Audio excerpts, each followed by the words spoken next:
ఇక్కడ మాత్రమే ఒక్కసారి బీసీలకు ఒక్క చచ్చిపోయే స్కీమ్ కాడ మాత్రమే బీసీలకు 51% దొరుకుతా ఉంది.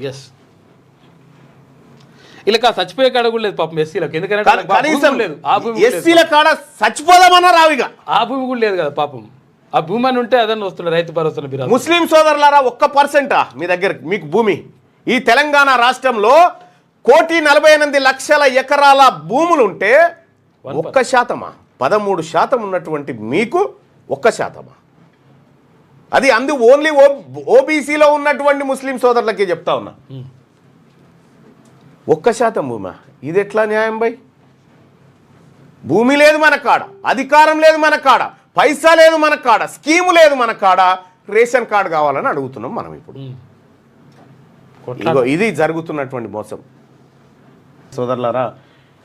ఇది ఇంకా ఊకే బతకడానికి రాలే, గుర్తుపెట్టుకోరు. ఈ మన వాళ్ళ కోసం, మన జాతుల కోసం మనం ఏదో ఒకటి చేయకపోతే ఏమీ లాభం లేదు.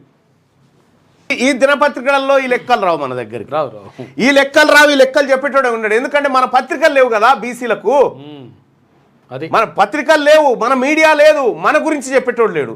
మనం ఉన్నది కేవలం యువసేనలు శివసేనలు కట్టుకొని వాళ్ళ ఇంట తిరగడానికి.